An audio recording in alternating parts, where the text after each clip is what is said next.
صحابہ یزید کو اچھا سمجھیں برا سمجھیں، جنہوں نے بیعت کی ہے اس بیت پہ کی ہے کہ پاور کس کے پاس ہے؟ یزید کے پاس ہے۔ جو پاورفل ہوتا ہے اسلام میں حاکم اسی کو کہتے ہیں، اور بخاری مسلم کی واضح صحیح حدیثیں ہیں کہ جب ایک شخص حاکم بن جائے اس کے خلاف جو بھی کھڑا ہو قتل کر دو، کائن من کان، جو بھی ہو۔ تو جن صحابہ نے یزید کے ہاتھ پہ بیعت کی انہیں اس سے بحث ہی نہیں تھی کہ یہ نیک ہے یا کیا ہے، فاسق ہے۔ انہوں نے کہا پاورفل ہے، بیعت نہیں کرو گے تو بغاوت کے جرم میں قتل کر دے گا، تم اسلامی حکومت ڈیوائیڈ ہو جائے گی، اس سے مسلمانوں کا خون بہے گا۔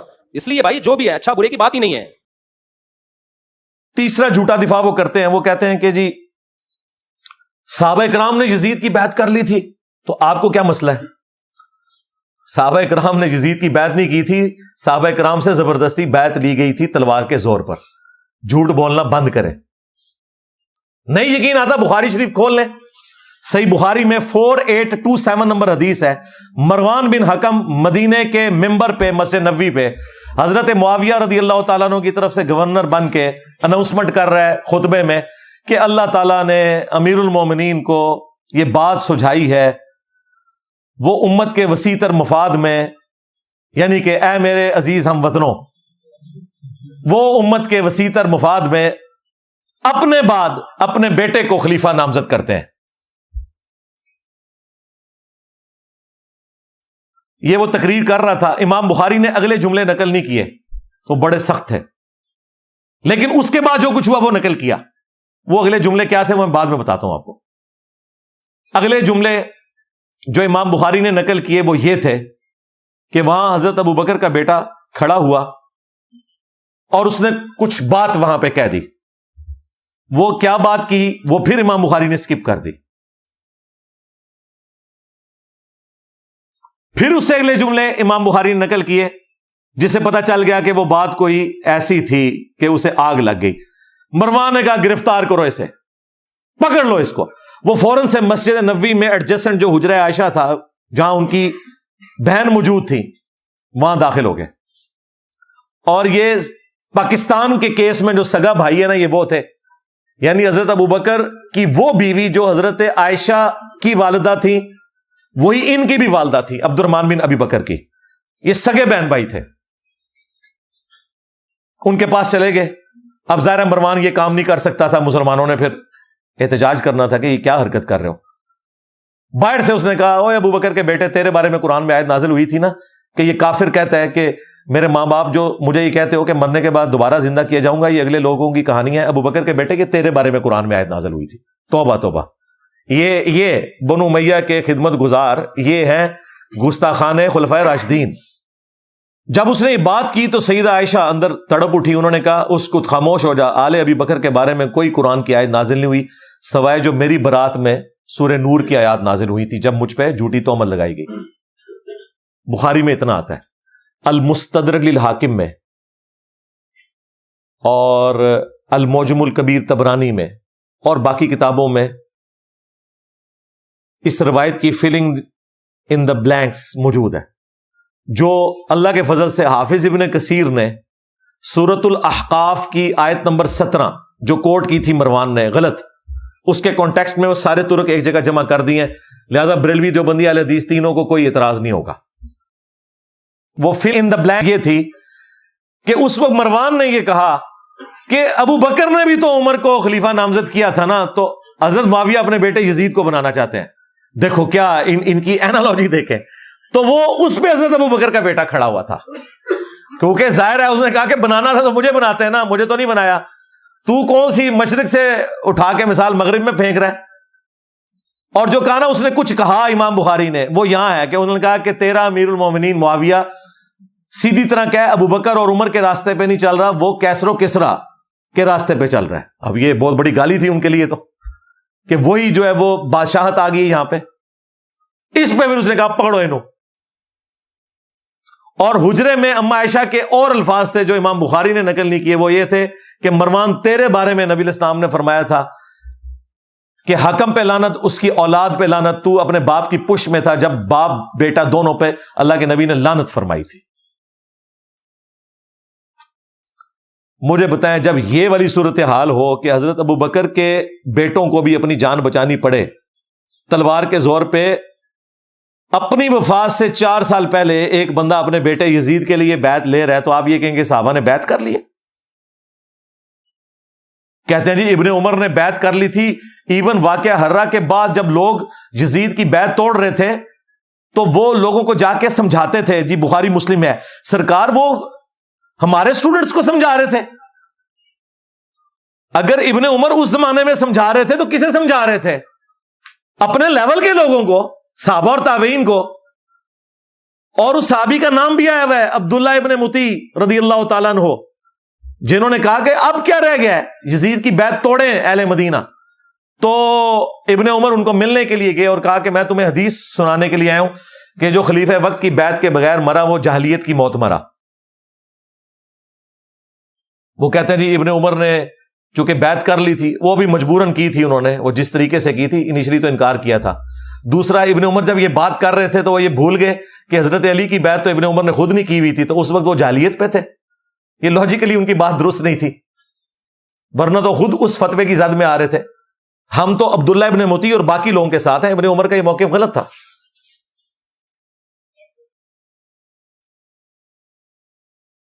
اور پھر دیکھیں ابن عمر کے ساتھ اسی بنو امیہ نے کیا کیا. صحیح بخاری میں ہی موجود ہے، انہیں حج میں احرام کی حالت میں پاؤں میں زخم کیا گیا ایک نیزے کے ذریعے جو زہر آلود تھا، اسی میں وہ شہید ہو گئے. اور آخری دنوں میں حجاج ابن یوسف ان کی جب عیادت کے لیے آیا تو بخاری کے الفاظ ہیں، اس نے پوچھا کہ حضرت مجھے پتہ چل جائے نا آپ کا قاتل کون ہے تو میں اسے نہیں چھوڑوں گا. انہوں نے کہا میرا قاتل وہ ہے جس نے احرام کی حالت میں نیزے اور تلواریں لانے کی اجازت دی ہیں، جس میں اجازت ہی نہیں ہے، آپ نے خالی ہاتھ آنا ہے، یعنی کہ تو دیکھیں بنو امیہ ہی قاتل بنی خود ابن عمر کی. اسی لیے آخری وقت میں جا کے ابن عمر کو اندازہ ہو گیا کہ یہ لوگ ڈی ٹریک ہیں. المستدرک للحاکم میں یہ حدیث موجود ہے، مجموع الزوائد میں موجود ہے. امام حیثمی جو ابن حجر اسقلانی کے استاد ہیں، انہوں نے مجموع الزوائد میں اس کی سند کو صحیح کہا کہ ابن عمر آخری عمر میں افسوس کرتے تھے اور وہ کہتے تھے کہ مجھے نماز روزہ چھوڑنے کے اوپر کوئی افسوس نہیں، میں نے اس طرح کا کوئی کام نہیں کیا سوائے ایک چیز کے کہ میں نے حضرت علی کے ساتھ مل کر فی باغیہ کے خلاف قتال نہیں کیا، اس باغی گروہ کے خلاف جو مجھے کرنا چاہیے تھا. کون سا باغی گروہ؟ جو بخاری میں ہے، عمار تجھے ایک باغی جماعت قتل کرے گی، تو انہیں اللہ اور جنت کی طرف بلائے گا، وہ جماعت تجھے جہنم کی طرف بلائے گی. یعنی حضرت علی کی جماعت کو نبی الاسلام نے جنت کی طرف بلانے والی جماعت اور ان کے مخالفین کو جہنمی جماعت نہیں کہا، جہنم کی طرف بلانے والی، کیونکہ خلیفۃ المسلمین کی مخالفت. یہ ایک الگ سے ٹاپک ہے، میری کئی ایک ویڈیوز ہیں، وہ پچھلی والی ویڈیو دیکھ لیں، پچھلے محرم والی، کربلا کیوں ہوئی. تو آپ یہ دیکھیں، یہ بالکل واضح احادیث ون سائیڈڈ مقدمہ پیش کر رہی ہیں. جن ابن عمر کی بنیاد کے اوپر انہوں نے اتنا ہنگامہ کھڑا کیا ہوا تھا، وہ ابن عمر تو آخری وقت میں اپنے پرانے اعمال کے اوپر شرمندہ ہے اور یہ کہہ رہے ہیں جی ابن عمر نے یزید کی بیعت کر لی تھی. جو مخالفین تھے ابن عمر کے وہ بھی صحابہ اور تابعین تھے، ان کی رائے کا کوئی احترام نہیں کرتے. یعنی میٹھا میٹھا ہپ ہپ تے کوڑا کوڑا تھو تھو، اسی کے اوپر کہا جاتا ہے. اسی کانٹیکسٹ میں بخاری میں ایک حدیث ہے، حضرت عمر نے پہلے ہی پیش گوئی کر دی تھی، 6830. حضرت عمر نے جب آخری حج اپنا کیا، اس کے بعد ان کو اگلا سال نصیب نہیں ہوا، تو وہاں منا میں حضرت عمر تک کسی نے یہ بات پہنچائی کہ لوگ یہاں چیما گوئیاں کر رہے ہیں کہ جب عمر مر جائے گا تو ہم فلاں شخص کو اپنا خلیفہ چن لیں گے. حضرت عمر کو اتنا غصہ آیا، انہوں نے کہا میں ادھر ہی خطبہ دوں گا کہ مسلمانوں کے مشورے کے بغیر انہوں نے پہلے ہی طے کر لیا کسے خلیفہ بنانا ہے. تو عبد الرحمن بن عوف نے کہا کہ حضرت یہاں ہر طرح کے لوگ آئے ہیں، آپ مسجد نبوی میں جا کے خطبہ دیں. یہ چند لوگوں کے سامنے بات ہوئی ہے، آپ اس کو عام نہ کریں. اور میں دعوے سے کہتا ہوں کہ اگر یہ یوٹیوب پہ کلپ آیا ہوتا نا اس زمانے میں، تو حضرت عمر نے اسی ٹائم یوٹیوب پہ کلپ اپنا چڑھانا تھا، ریپلائی ٹو کر کے. خیر مدینہ شریف آئے، ابن عباس کہتے ہیں کہ میں ممبر کے اتنے قریب تھا کہ میرا گھٹنا ٹچ کر رہا تھا اور میں ساتھیوں سے کہہ رہا تھا آج حضرت عمر نے پھٹے چک دینے نے، بڑے غصے نے، اور بڑا لمبا انہوں نے خطبہ دیا. اس میں یہ بھی الفاظ تھے کہ دیکھنا ابو بکر کی خلافت جس طریقے سے منعقد ہوئی وہ کیٹاسٹرافک کنڈیشن تھی، مستقبل میں اسے دلیل نہ بنایا جائے. یعنی حضرت عمر مانتے تھے کہ اس طریقے سے حضرت ابو بکر کو خلیفہ نہیں چنا جانا چاہیے تھا. لیکن وہ سعد ابن عبادہ اور جو باقی معاملات ہوئے سقیفہ بنی ساعدہ میں، وہ الگ سے ایک ٹاپک ہے، انہوں نے کہا کہ یہ مستقبل میں دلیل نہیں ہوگی، مسلمانوں کے مشورے کے بغیر کسی کو خلیفہ نہ چننا۔ حضرت عمر بھی حضرت ابوبکر نے صحابہ سے مشورہ کر کے، صحابہ نے کہا تھا کہ آپ نامزد کریں، اس کے بعد مشورہ ہوا ہے، یہ زبردستی مسلط نہیں کیا گیا۔ پھر حضرت عمر نے تو 6 رکنی کمیٹی بنائی، کیونکہ ان 6 سے بہتر لوگ کوئی نہیں تھے۔ بخاری میں موجود ہے، یہ 6 لوگ وہ ہیں جن سے رسول اللہ اپنی وفات تک راضی رہے۔ تو سیدنا عمر رضی اللہ تعالیٰ عنہ نے کہا کہ حضرت ابوبکر کی خلافت کو دلیل نہ بنانا، یاد رکھنا جب بھی مسلمانوں کے مشورے کے بغیر کسی کو خلیفہ چنا گیا تو اس کا انجام قتل و غارت ہوگا۔ یہ قتل و غارت ہوئی ہے۔ یہ کہتے ہیں جی یزید خلیفہ وقت تھا تو حضرت حسین نے بغاوت کی ہے، نعوذ باللہ۔ جو خلافت قائم ہی نہ ہو اس کے بارے میں یہ کہنا اس کے خلاف خروج ہوا ہے، یعنی مزارات جو بنانا ہی حرام تھے اسے کہنا کہ مزارات شہید ہو گئے۔ مزار تو شہید نہیں ہوں گے، وہ بنانا ہی حرام تھے۔ مسلم شریف میں حدیث میں تمہیں منع کرتا ہوں قبروں کو پکا کرنے سے، قبروں پہ عمارت بنانے سے اور قبروں پہ بیٹھنے سے۔ مجاور بن کے بیٹھنا بھی حرام ہے، ویسے بیٹھنا بھی حرام ہے، لہذا یہ کانسیپٹ بالکل کلیئر ہے۔ جھوٹا دفاع نمبر 4، وہ کہتے ہیں جی یزید تو تابعی تھا جی، حضرت معاویہ کا بیٹا ہے، اور جامعہ ترمذی میں حدیث ہے جس نے مجھے دیکھا اسے بھی جہنم کی آگ نہیں چھوئے گی، اور جس نے میرے دیکھنے والے کو دیکھا یعنی صحابی کو دیکھا اور وہ ہو گیا تابعی، اسے بھی جہنم کی آگ نہیں چھوئے گی۔ تو کہتے ہیں جی یزید تو بخشا بخشا ہے۔ واہ، بخشا بخشا ہے، پھر حجاج بن یوسف بھی بخشا بخشا ہے، وہ تابعی نہیں ہے؟ جتنے جھوٹے راوی ہیں میجورٹی ان کی تابعین میں موجود ہے، قانوناً وہ تابعی تھے، ظاہر ہے کلمہ گو تھے۔ خوارج کون تھے؟ تابعین ہی تھے، اہل قبلہ تھے، اہل کلمہ تھے۔ مولا علی نے انہیں کافر نہیں کہا۔ ہاں، پوچھا گیا کافر ہے مصنف ابن ابی شیبہ میں، کہا نہیں کافر نہیں ہے۔ پوچھا گیا منافق ہے، کہا منافق نہیں ہے۔ منافق تو بڑا تھوڑا ذکر کرتے ہیں اللہ کا، یہ تو اتنی لمبی نمازیں پڑھتے ہیں۔ پوچھا گیا پھر کیا ہے؟ ظاہر ہے جب کافر نہیں منافق نہیں تو پھر مسلمان ہی ہے۔ ان کا یہ ایک گروہ ہے جنہوں نے ہم سے بغاوت کی ہے، ہم میں سے ہی نکلا ہوا ایک گروہ ہے۔ تو خوارج بھی تابعین ہے، لیکن مسند احمد میں موجود ہے نبی علیہ السلام نے کہا کہ خوارج جہنم کے کتے ہیں۔ کیوں؟ اپنے اعمال کی وجہ سے۔ تو اس طرح نہیں کوئی فضیلت ثابت ہو جاتی۔ حجاج جو اتنے صحابہ کا قاتل ہے اسے آپ تابعی کہیں گے؟ تابعی تو ہے قانوناً، وہ ظاہر مسلمانوں کا گورنر تھا۔ لیکن مسلم شریف اٹھا کے دیکھیں، اسماء بنت ابی بکر نے کہا تھا حجاج ہم نے نبی علیہ السلام سے سنا تھا کہ بنو ثقیف میں ایک کذاب ہوگا اور ایک ظالم۔ کذاب تو ہم دیکھ چکے، ظالم تو ہے، یہ فضیلت ہے، لو سامو۔ اور مسلم شریف میں موجود ہے اس ظالم نے عبداللہ ابن زبیر کو شہید کیا، ان کی لاش لٹکا دی مکہ شریف میں اور یہودیوں کے قبرستان میں پھینکی، اور ان کی ماں کو بلا کے کہا جو حضرت ابوبکر کی بیٹی تھی بڑی، اما عائشہ سے بھی بڑی، اسماء کو، کہ دیکھو میں نے تیرے بیٹے کے ساتھ کیا کیا۔ تو انہوں نے فرمایا کہ تو نے میرے بیٹے کی دنیا برباد کی، میرے بیٹے نے تیری آخرت برباد کر دی ہے۔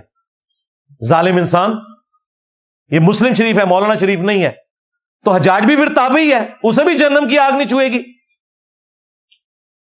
نہ انہیں قرآن کا پتہ، نہ انہیں سنت کا فہم، نہ انہیں فقہ آتی ہے، صرف ایک بنو امیہ کی چاکری کرنی ہے، چاہے انہیں قرآن و سنت کا انکار کرنا پڑے، جھوٹی روایتیں گھڑنی پڑے، انہوں نے گھڑنی ہے، جو واضح احادیث ہیں ان کا انہوں نے انکار کرنا ہے۔ اس طریقے سے یہ لوگ لے کے چلتے ہیں۔ اچھا، مزے کی بات میں آپ کو بتاؤں، آج سے آلموسٹ 800 سال پہلے امام ابن جوزی گزرے ہیں رحمہ اللہ تعالی، المتوفى 597 ہجری۔ یہ شیخ عبد القادر جیلانی المتوفى 561 ہجری کے شاگرد بھی ہیں، محدثین میں بڑا مقام ہے ابن جوزی کا۔ یہ ابن قیم جوزی نہیں ہے جو ابن تیمیہ کا شاگرد ہے، یہ ابن تیمیہ سے بھی 200 سال پہلے گزرے ہیں۔ ابن تیمیہ بھی انہیں بہت بڑا محدث مانتے ہیں۔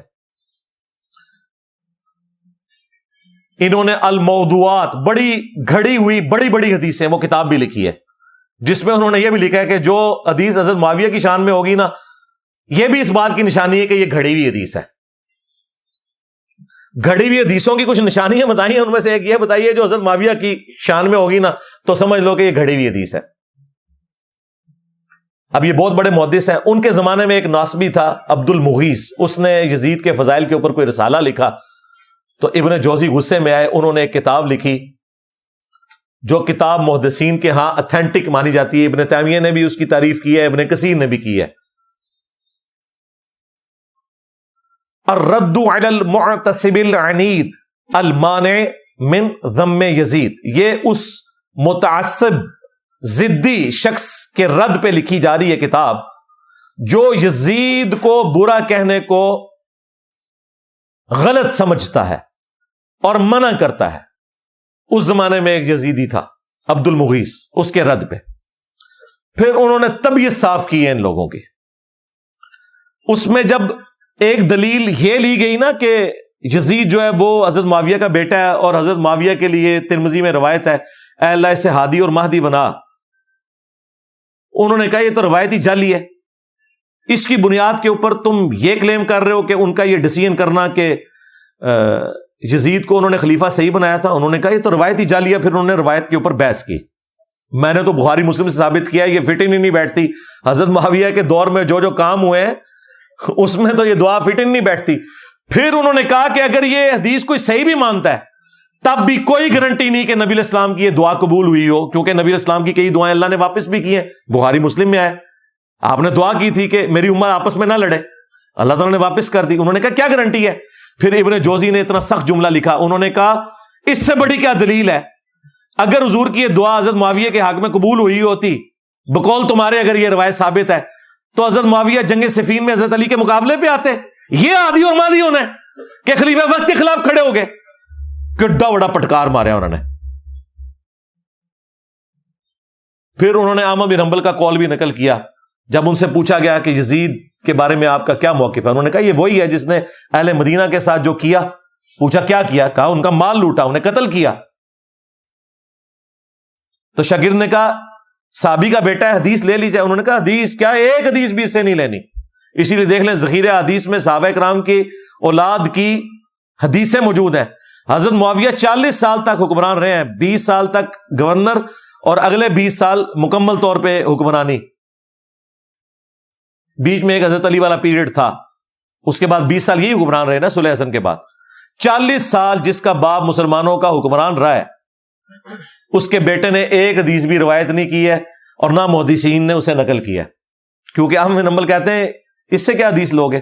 پھر شاگرد نے پوچھا جب یہ یزید نے ظلم کیا اہل مدینہ کے ساتھ تو کون لوگ تھے ان کے ساتھ؟ ان کا اہل شام تھے، جو ہم امیر شام کہتے ہیں. یہ شامی تھے، ایک صوبہ تھا جس نے یہ سارے کا سارا ہنگامہ برپا کیا. تو یہ کتاب اردو زبان میں ترجمہ ہو کے آ چکی ہے. ایک دیوبندی عالم ہے، انہوں نے ترجمہ کیا. میں نے 12 اس کتاب کا تعارف کروایا. اب نئی پرنٹنگ ہو کے یہ کتاب آ چکی ہے. ہماری ویب سائٹ پہ اس کا PDF بھی رکھا ہوا ہے. کسی نے PDF بنا دیا تھا تو ہم نے وہ اپلوڈ کر دیا، لیکن ہارڈ کاپی بھی آپ کے پاس ہونی چاہیے، وہ آپ منگوا سکتے ہیں. وہ کتاب کا ہم ٹائٹل پیج شیئر کروا دیں گے آپ کو. وہ کتاب پڑھنے سے تعلق رکھتی ہے، اس میں اور کئی چیزیں ہیں جو آپ کے لیے انشاءاللہ اس حوالے سے بینیفیشری ہوں گی. اچھا، اسی والے سے نا یہ بیچ میں ایک چوہا چھوڑ دیتے ہیں کہ جی اگر حضرت معاویہ نے اپنے بیٹے کو بنا دیا تو کیا ہوا؟ حضرت علی نے بھی تو اپنے بیٹے کو بنایا تھا. بالکل جھوٹ.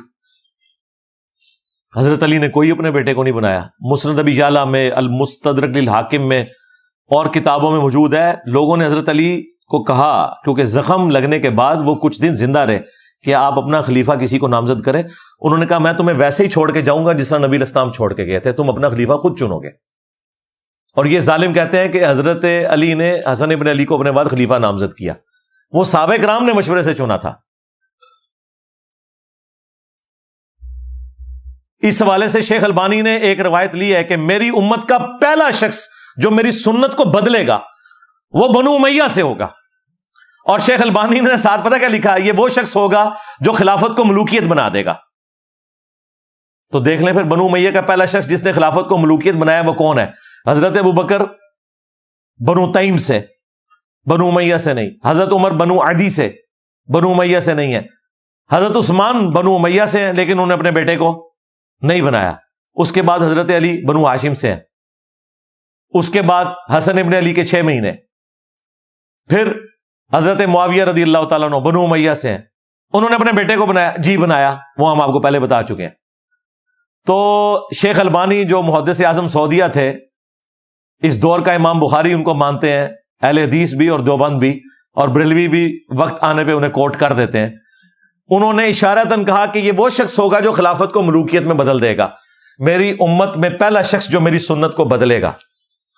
تو یعنی انہوں نے نام لیے بغیر بتا دیا کہ یہ بندہ کون ہے, یزید کے ابا جی. ٹھیک ہو گیا. پانچواں جھوٹا دفاع, وہ کہتے ہیں نہیں حضرت علی کا جو اپنا بیٹا ہے محمد بن حنفیہ, اس نے تو بڑی تعریف کی ہے یزید کی. ہم پوچھتے ہیں کہاں لکھا ہوا ہے, کہتے ہیں تاریخ میں لکھا ہوا ہے. تاریخ میں اگر 5% باتیں یزید اور ان کے والد کے حق میں ہے نا, تو 95% ان کے خلاف ہیں, بلکہ ایمان ثابت کرنا بھی مشکل ہو جائے گا اگر تاریخ تبری کے حوالے ہم نے پیش کیے تو. حدیث سے بات کرو. یہ حدیث میں تو اس طرح کی کوئی بات نہیں, آپ کو پتہ ہے ہماری باتیں حدیثوں میں تو نہیں نکلتی. جی ہمیں پتہ ہے, یہی تو ہم رونا رو رہے ہیں, لیکن وہ تاریخ میں تو ہے. جی ہم کہتے ہیں وہ جو تاریخ تم پیش کر رہے ہو وہی پوری پڑھ کے بتا دو. ابن کثیر نے نقل کی ہے یہ مردود روایت, لیکن یہ روایت پوری نہیں پڑھ سکتے, وہ ان کے گاٹے فٹ ہو جائے گی. اس روایت میں پتا کیا ہے, عبداللہ ابن متی صحابی محمد بن حنفیہ کے پاس آتے ہیں جو تابعی ہیں, جو حضرت علی کے بیٹے ہیں حنفیہ نامی عورت سے. انہیں آگے کہتے ہیں کہ حضرت آپ کا بھائی حسین شہید ہو گیا, یزید حکمران بن گیا, آپ کیوں نہیں قیام کرتے؟ تو ساتھ ہی کہا کہ اہل مدینہ میں سے کچھ لوگ شام سے آئے ہیں, انہوں نے یزید کو اس حال میں پایا ہے کہ وہ تارک الصلاح ہے, وہ شراب پیتا ہے اور کتاب و سنت سے تجاوز کرتا ہے. تو محمد بن حنفیہ نے کہا کہ نہیں, میں تو جتنا عرصہ یزید کے پاس رہا ہوں, میں نے تو اسے نماز کا پابند پایا ہے اور سنت کا عامل پایا ہے. تو انہوں نے کہا حضرت وہ جتنے دن آپ رہے ہیں نا ادھر, اتنے دن اس نے آپ کو دکھانے کے لیے سب کچھ ایکٹنگ کی ہے, اصل میں تو وہ شرابی ہے, تارک الصلاح ہے اور کتاب و سنت کو پائمال کرنے والا ہے. اب یہ پوری روایت تھی, انہوں نے آدھی لے لی کہ محمد بن حنفیہ نے کہا میں اسے نماز کا پابند پاتا ہوں, جبکہ صحابی کہہ رہا ہے کہ وہ شرابی ہے, تارک الصلاح ہے, کتاب و سنت کا مذاق اڑاتا ہے. اب مجھے بتائیں صحابی اور تابعی کی بات ٹکرائے تو کس کی بات مانی جائے گی؟ انہوں نے آدھی روایت نقل کی. اسی لیے ہمارے جو استاد تھے شیخ زبیر صاحب, انہوں نے فتاوی علمیہ میں باقاعدہ اس روایت کو ڈسکس کر کے کہا کہ اگر اس روایت کو تم صحیح مانو گے نا, پھر ماننا پڑے گا کہ یزید نماز بھی نہیں پڑھتا تھا, وہ شرابی بھی تھا اور کتاب و سنت کو توڑتا تھا, اس کے احکامات سے تجاوز کرتا تھا. بہتر یہ ہے کہ اس روایت سے جان چھڑا لو. انہوں نے کہا میرے نزدیک یہ پوری روایت ثابت ہی نہیں ہے, کیونکہ اگر روایت لینی ہے پھر پوری لینی ہے, آدھی تو نہیں لینی. سند تو ایک ہے اور وہ مردود سند ہے. یہ جناب جو انہوں نے ایک رٹ لگائی تھی کہ محمد بن حنفیہ نے تعریف کر دی, لو سامو اور پوری تعریف بیان کرو, پھر پتہ چلے گا صحابی کرتے ہو, صحابی کو تو تم نے چھوڑ دیا. جھوٹا دفاع نمبر 6, وہ کہتے ہیں نہیں حضرت حسین کو تو کوفیوں نے مار دیا تھا, خود ہی شیعہ علی نے مار دیا تھا, ایم یزید کے متھے مار دیا. واہ واہ, بالکل کوفیوں نے مارا تھا, لیکن وہ کوفی کون تھے؟ جو اہل شام کے انڈر تھے. یہاں پہ بھی جو کچھ ہوتا ہے نا, جب گورنمنٹ ایک ہو تو بات آتی ہے پنجاب پولیس نے یہ کیا. بھائی پنجاب پولیس وفاقی حکومت کے انڈر آتی ہے, اگر اچھا کام کرے گی تو وفاقی حکومت کے کھاتے میں ڈلے گا, برا کرے گی تو وفاقی حکومت کے کھاتے میں. وہاں پہ بھی کوفہ ایک صوبہ تھا شام کی حکومت کا. کوفی وہ تھے جو 22,000 کا لشکر لے کے آئے تھے کربلا میں, وہ کوفی تھے لیکن اس گورنمنٹ کے انڈر تھے. یہ وہ کوفی نہیں تھے جنہوں نے خطوط لکھے تھے, وہ تو صحابہ اور تابعین تھے. سلمان ابن سرد جن کی حدیث ہے بخاری اور مسلم میں, نبی علیہ السلام نے 2 بندوں کو لڑتے ہوئے دیکھا اور کہا میں ایک کلمہ ایسا جانتا ہوں یہ پڑھ لیں تو شیطان ان سے دور ہو جائے گا, ان کا غصہ ٹھنڈا ہو جائے گا, اعوذ باللہ من الشیطان الرجیم. یہ جو بخاری مسلم کی حدیث ہے اس کے راوی ہیں سلمان ابن سرد. یہ مین بندہ تھا جنہوں نے حضرت حسین کو کہا کہ وہ بڑا مر گیا اور اپنے بعد ایک چھوٹا چھوڑ گیا, اور جو لفظ انہوں نے استعمال کیا نا وہ استعمال کیا جو موسیٰ کے مخالف کے لیے ہم استعمال کرتے ہیں کہ ایک بڑے والا مر گیا اور اپنے بعد ایک چھوٹا چھوڑ گیا اپنی جگہ. اتنے سخت الفاظ. اس وقت عبید اللہ ابن زیاد کے روب کی وجہ سے وہ لوگ نکل نہیں سکے. مسلم بن عقیل کو قتل کر دیا گیا, اس سے پہلے نعمان بن بشیر کو گورنری سے ہٹایا گیا, لیکن بعد میں توابون کی تحریک انہوں نے چلائی اور وہ شہید ہوئے سارے. اور پھر مختار ثقفی آیا, اس نے پھر عبید اللہ ابن زیاد کو بھی قتل کیا. بخاری اٹھا کے دیکھیں, ترمذی اٹھا کے دیکھیں, حضرت حسین ابن علی کا سر کاٹ کے عبید اللہ ابن زیاد گورنر کوفہ جو یزید کا تھا اس کے سامنے تشت میں پیش کیا گیا. اللہ کی لعنت, اللہ کے فرشتوں کی لعنت, تمام لعنت کرنے والوں کی لعنت جنہوں نے اہل البیت کو یوں ظلمن شہید کیا. آمین. تو وہ چھڑی سے ان کے چہرے مبارک کو چھیڑنے لگا اور ان کے حسن میں کوئی کلام کرنے لگا. تو انس ابن مالک پاس کھڑے تھے, وہ اتنا ہی کر سکتے تھے, بوڑھے ہو چکے تھے, 90+ تھے. انہوں نے کہا کہ رسول اللہ کے سب سے زیادہ ہم شکل حسین ابن علی تھے. یہ بخاری کے الفاظ ہیں. اسی حدیث میں امام بخاری نے لکھا ہے برأس الحسین علیہ السلام, حسین علیہ السلام کا سر مبارک, علیہ السلام لکھا ہے. مولوی نے عربی میں علیہ السلام لکھا تھا, اردو میں ترجمہ رضی اللہ عنہ کر دیا, نکال ہی دیا. عربی میں لکھا ہوا ہے, آپ کھول کے دیکھ لیں, مکتبۃ الشاملہ میں بھی, اسلام 360 میں بھی عربی میں لکھا ہوا ہے, اردو میں رضی اللہ عنہ لکھا ہوا ہے. اور جب زید بھائی مجھے ملنے آئے نا, میں نے کہا یہ دیکھ لیں, انہیں یقین ہی نہیں آیا.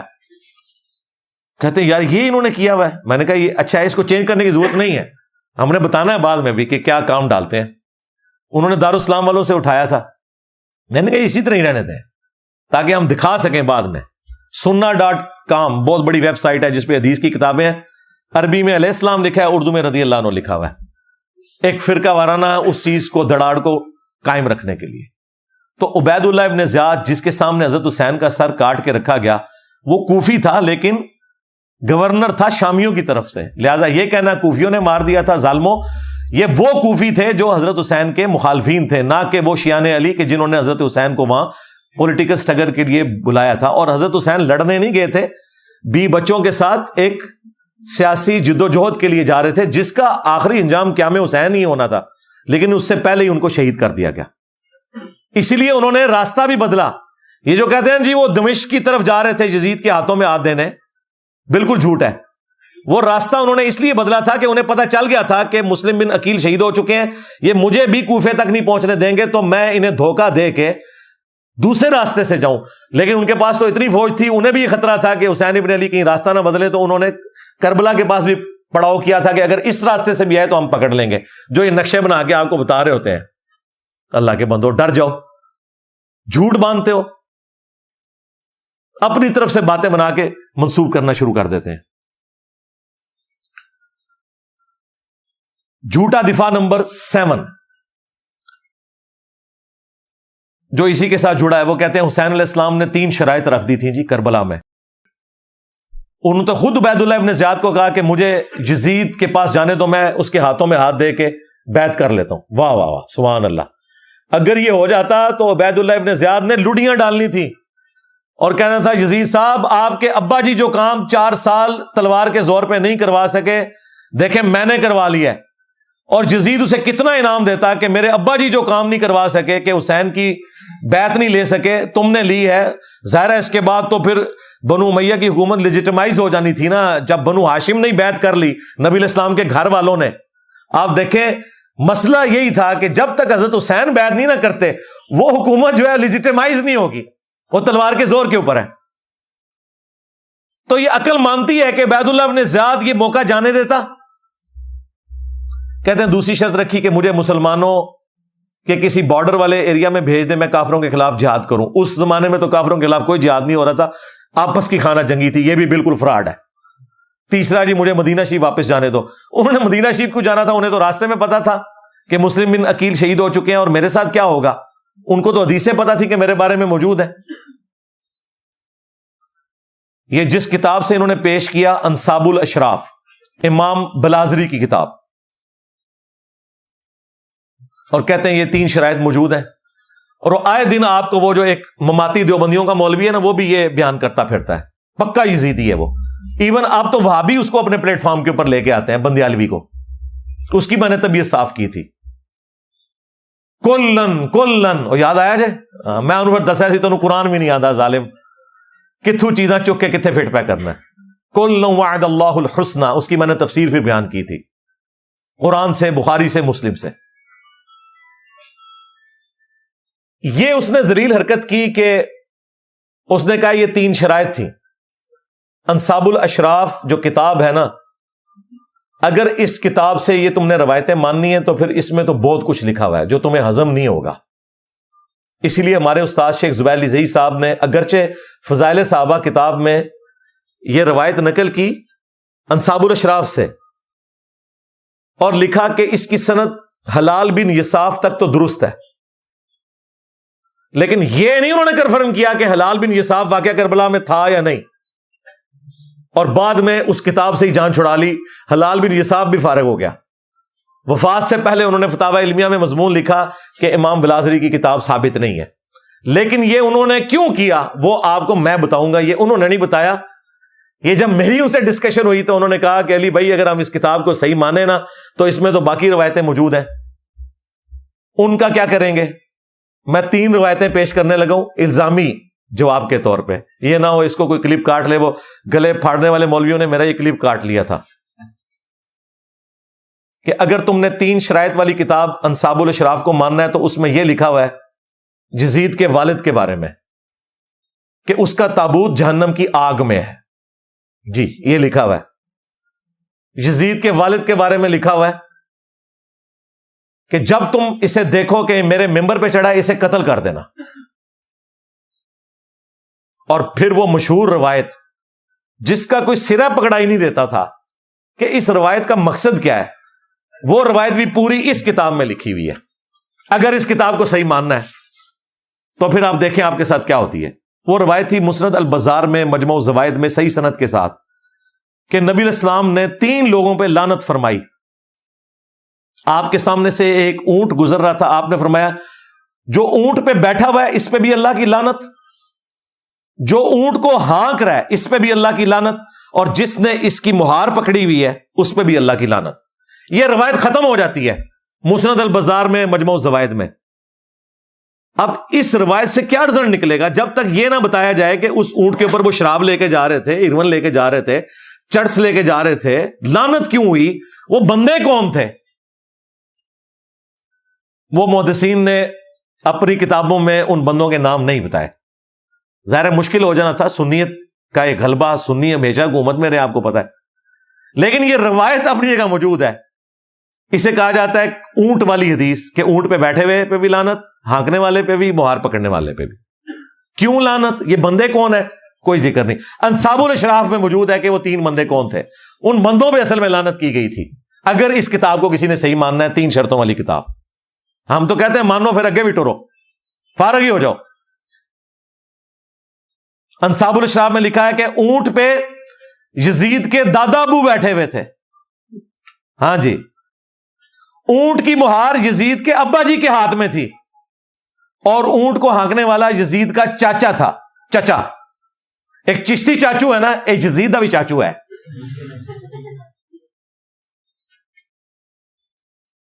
تو اب یہ 3 نام میں نے اس لیے نہیں بتایا کہ وہ پھر کلپ کو کاٹیں گے. میں نے آپ کو اشارتاً بتا دیا کہ اونٹ پہ یزید کا دادا بیٹھا ہوا تھا، مہار اس کے ابے کے ہاتھ میں تھی، اور ہانکنے والا چاچا تھا. نام آپ سب کو پتا ہے، ورنہ ہمارے اسٹوڈنٹس کمنٹس میں خود لکھ دیں گے 3 بندوں کے نام. اس روایت کو پھر صحیح مانو گے؟ اسی لیے شیخ زبیر صاحب نے کہا یہ کتاب امام بلازری سے ثابت ہی نہیں، جان ہی چھڑا لی. بالکل ٹھیک کیا. آندہ کوئی 3 شرائط والی بات کرے، اسے کہو 3 شرائط والی بات کرو گے تو 3 ملعون لوگوں کا ذکر ہم کریں گے. پھر ہاں وہاں 3 شرائط، یہاں 3 وہ لوگ جن پہ اللہ کے نبی نے لعنت فرمائی ہے. پھر ظاہر ہے یہ پیرلل میں آئے گا. اور صرف لعنت نہیں کہا کہ یزید کے باپ کا تابوت جہنم کی آگ میں ہے، یزید کے باپ کو جب ممبر پہ دیکھو تو اسے قتل کر دینا. یہ ساری روایتیں بتائیں گے. لہذا بہتر یہ ہے کہ انصاب الاشراف سے جان چھڑا لیں. ہمارے نزدیک بھی ہمارے استاد کا موقف ٹھیک ہے. یہ کتاب اگرچہ اکثر محدثین امام بلازری سے ثابت مانتے ہیں، لیکن اس کے ساتھ یہ جو خطرناک باتیں جڑی ہوئی ہیں، جو خطرناک سے بھی اگلا ورژن ہے، بہتر یہ ہے کہ اس کتاب کو آپ جان چھڑا لیں کہ یہ ساری جعلی کتاب ہے. اور ہمیں پتہ ہے کہ آپ کی جتنی باتیں وہ ویسے ہی جعلی ہیں، کوئی صحیح بھی نکلے نا. ایک بڑی مشکل سے آپ نے دریافت کی تھی، وہ مانتے مانتے آپ کو اتنا کچھ ساتھ ماننا پڑ رہا ہے کہ آپ بھی اس کتاب سے اب جان ہی چھڑائیں گے انشاءاللہ تعالی.